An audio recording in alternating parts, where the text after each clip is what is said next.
Leigh Matthews nasceu no dia 8 de julho de 1983. Filha de Rob e Sharon Matthews, ela tinha uma irmã mais velha chamada Karen. Ela morava com sua família no subúrbio de Joanesburgo, a capital da África do Sul. Leigh era uma estudante universitária e fazia contabilidade na Universidade de Bond. Todos a viam como uma garota carismática, popular e que estava no auge de sua vida. Na noite do dia 8 de julho de 2004, a família da jovem decidiu comemorar o aniversário dela de 21 anos. Para isso, eles jantaram em um restaurante chinês e depois seguiram para uma festa com o tema dos Piratas do Caribe em um clube alugado. Naquela noite, como presente de aniversário, os pais deram a Leigh um anel de tanzanita, uma pedra valiosa. No dia seguinte à comemoração, 9 de julho de 2004, uma sexta-feira, Leigh saiu de manhã para ir à universidade. Ela vestia uma calça jeans, um suéter e uma jaqueta de couro. A jovem também estava com seu anel valioso, que havia ganhado de aniversário dos pais, mas decidiu deixá-lo no bolso da calça e só usá-lo dentro das dependências da universidade para não chamar muita atenção. Ao chegar na universidade, a jovem se deu conta de que o cartão de crédito de sua mãe estava com ela. Ela pensou que provavelmente sua mãe iria precisar dele, e então decidiu ligar para ela e informá-la. Em conversa por telefone, as duas combinaram de se encontrar às 10 da manhã no estacionamento da universidade, para que Sharon pudesse pegar o cartão de crédito. No horário combinado, Sharon chegou no estacionamento da universidade, mas Leigh não estava lá. Ela então resolveu esperar um pouco, pois pensou que talvez a filha estivesse ocupada com os estudos, mas o tempo foi passando e nada da jovem aparecer. Preocupada, Sharon saiu do carro e começou a perguntar às pessoas que estavam por perto se eles haviam visto a sua filha, mas todos disseram que não.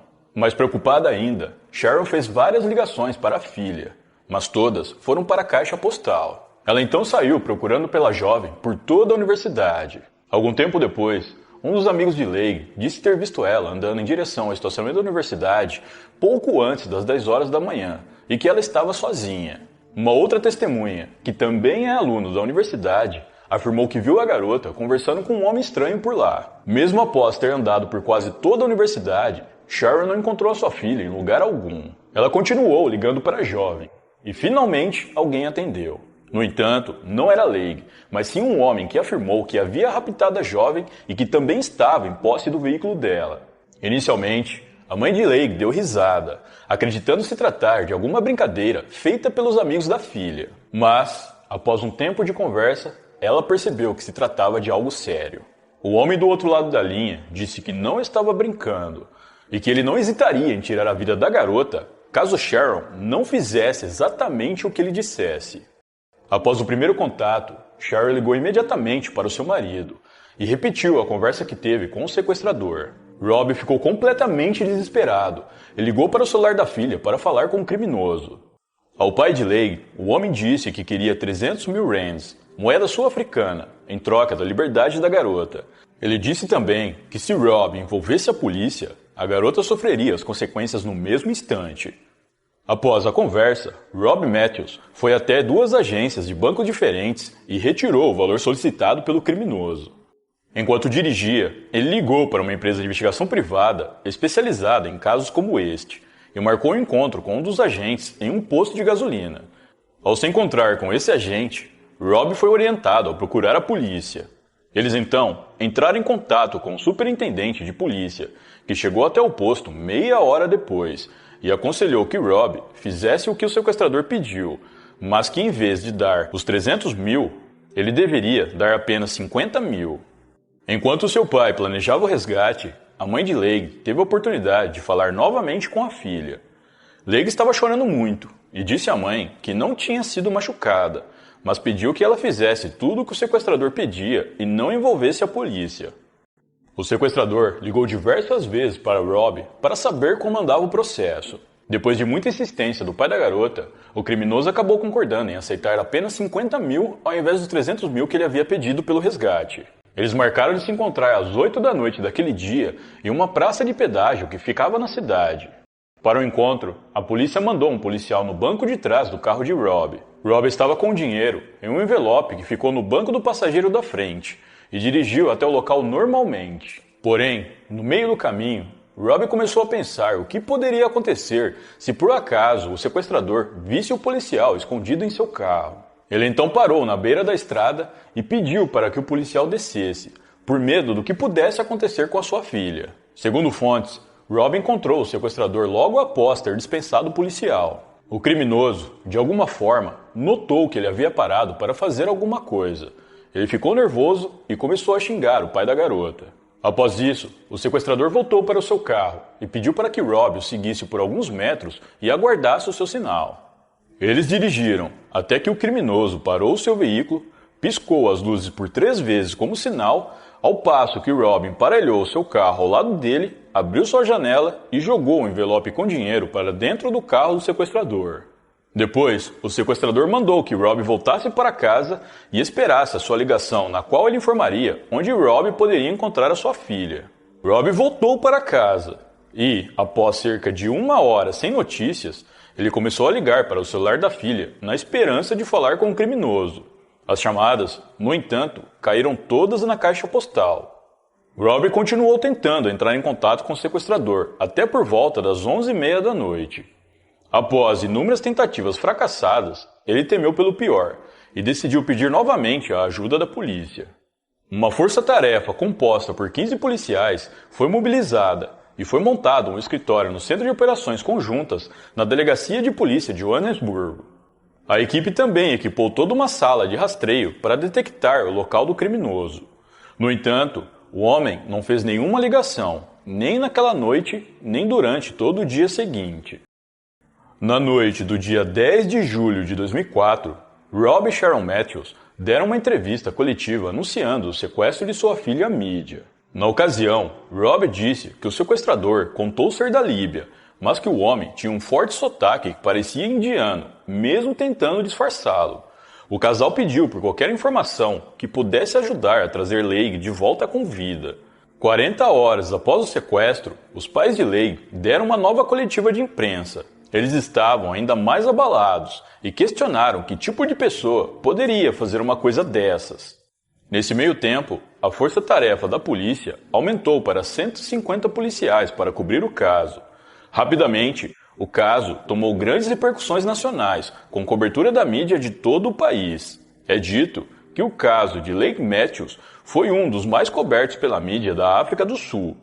Durante as investigações, os policiais conseguiram rastrear o sinal do celular da jovem, que sinalizou para torres na área de Walkerville, uma vila de pouco mais de 9.000 habitantes na região.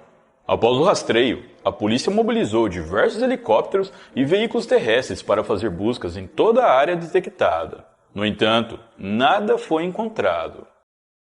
No dia 21 de julho, 12 dias após o sequestro de Leigh Matthews, um funcionário municipal que estava capinando um caminho de terra ao lado da rodovia R-82 na vila de Walkerville se deparou com um corpo humano nas margens do local. Tratava-se de uma mulher jovem e branca.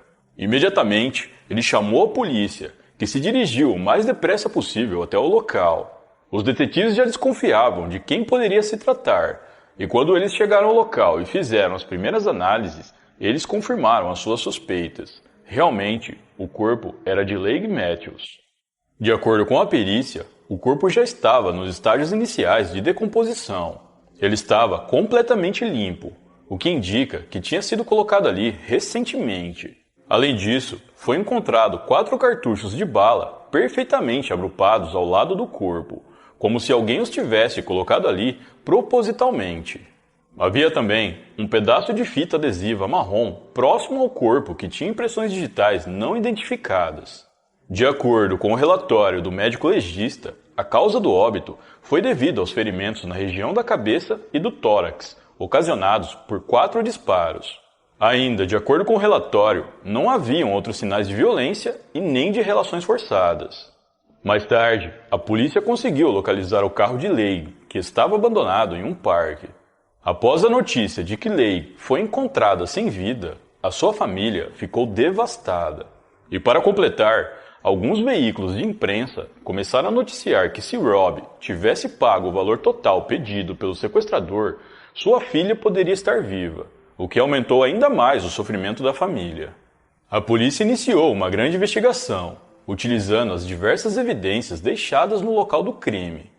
Depois de vários dias sem chegar a lugar algum, o caso foi entregue ao detetive da polícia superintendente Pete Bielefeld, que decidiu mudar a perspectiva de investigação do caso. Ao invés de se atentar aos dados da perícia e do corpo, o novo responsável pelo caso decidiu voltar até a cena do crime para analisar os possíveis fatores externos. Ele também começou a ouvir familiares e amigos de Leigh para entender como ela poderia ter sido sequestrada.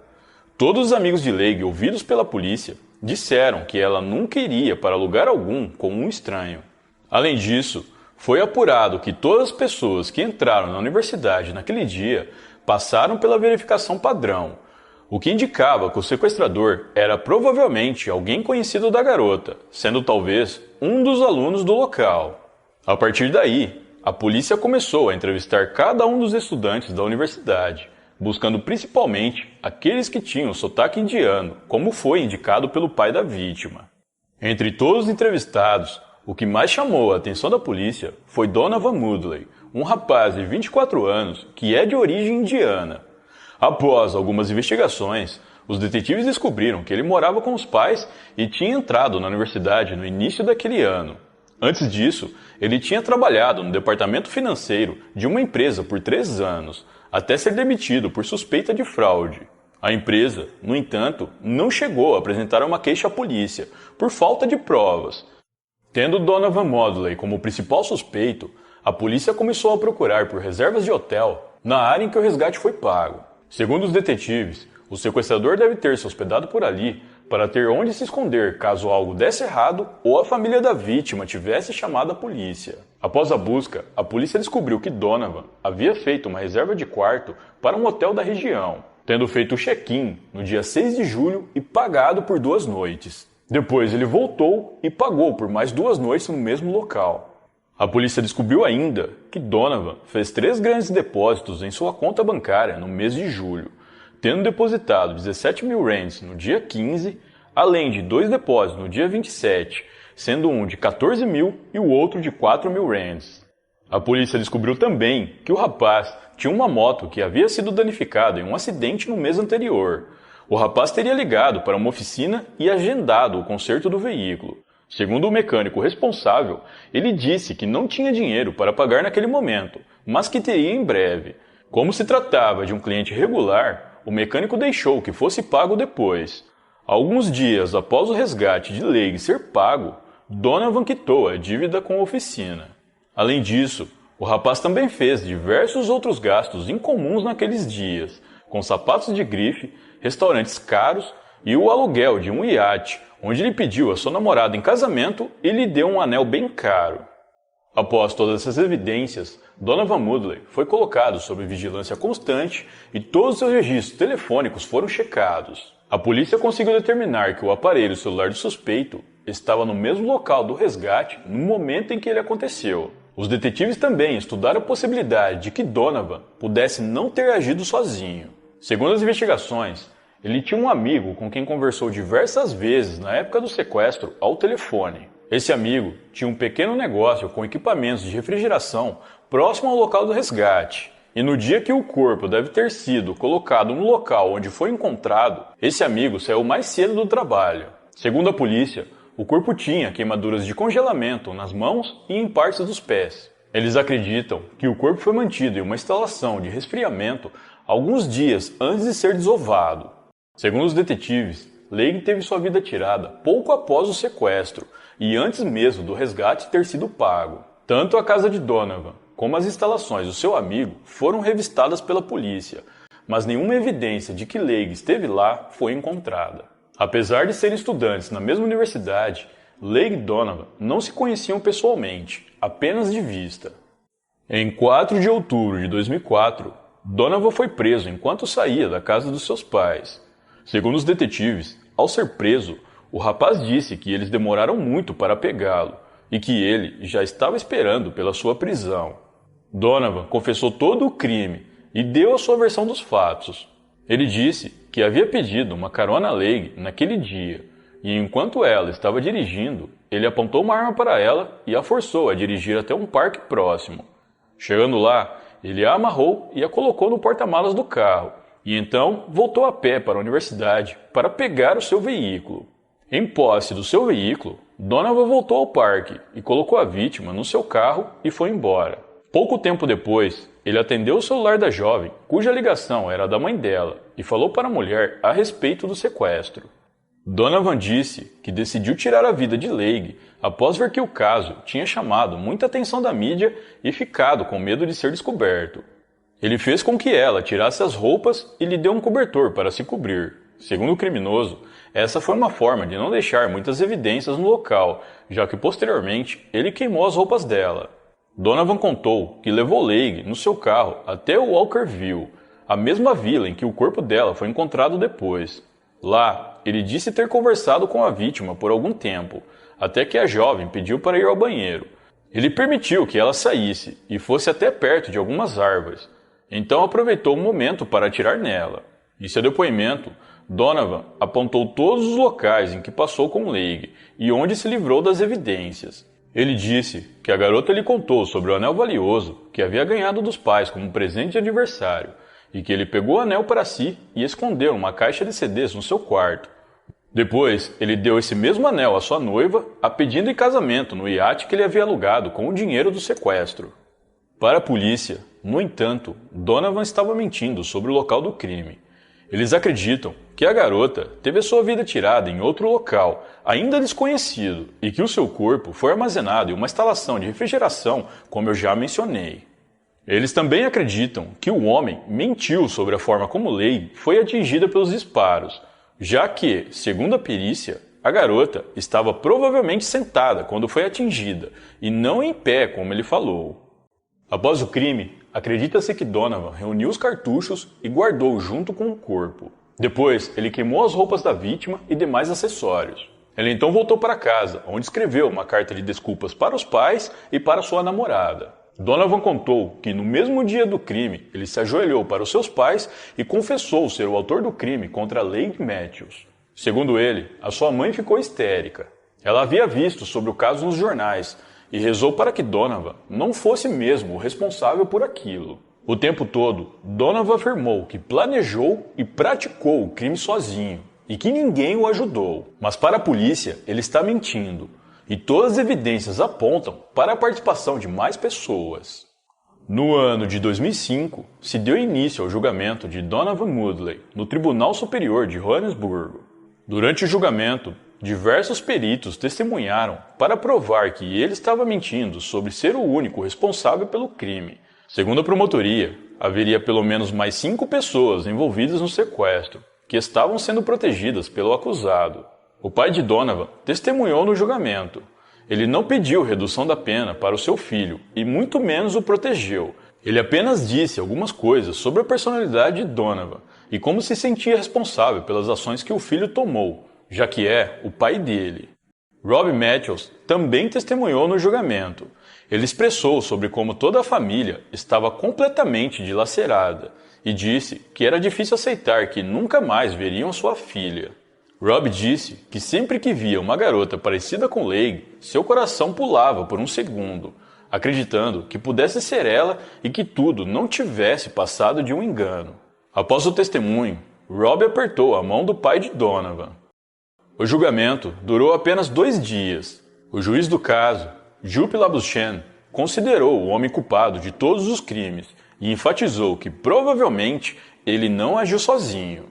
Donovan foi condenado à prisão perpétua por tirar a vida de Leigh. Além disso, ele também recebeu uma pena de 15 anos por sequestro e 10 anos por extorsão. Ele começou a cumprir a sua sentença no dia 4 de agosto de 2005. Ainda no tribunal, ele disse que foi motivado por dificuldades financeiras. Amigos e familiares de Leigh, que acompanharam todo o processo, usaram fitas brancas durante o julgamento. No ano de 2011, Donovan Moodley tentou apelar da duração de sua sentença, mas o recurso foi negado. Nesse mesmo ano, surgiram evidências apontando para o fato de que Leigh Matthews provavelmente não foi a primeira pessoa a ser sequestrada por Donovan. Segundo as investigações, haviam depósitos de 90 mil rands para Donovan em janeiro de 2004, o que seria o valor do resgate de outra vítima. Em sua defesa, o homem disse que esse dinheiro veio de um negócio de aluguel de mesas de bilhar. No entanto, a polícia determinou que esses números não condiziam com o valor que poderia ser obtido por Donovan nesse tipo de negócio. A polícia acredita que os outros possíveis sequestros tiveram um final favorável às vítimas, com elas saindo ilesas, o que fez com que elas evitassem procurar a polícia por medo do sequestrador descobrir e voltar atrás delas. Além disso, a polícia reafirmou a tese de que dificilmente Donovan tenha agido sozinho nesses crimes e de que eles continuariam com a onda de sequestros se o último não tivesse tido o desfecho que teve. Segundo os detetives envolvidos no caso, Donovan nunca demonstrou nenhum arrependimento ou remorso pelo crime. Ele também se nega a dar o nome de qualquer um dos possíveis envolvidos no crime, assumindo toda a culpa só para si.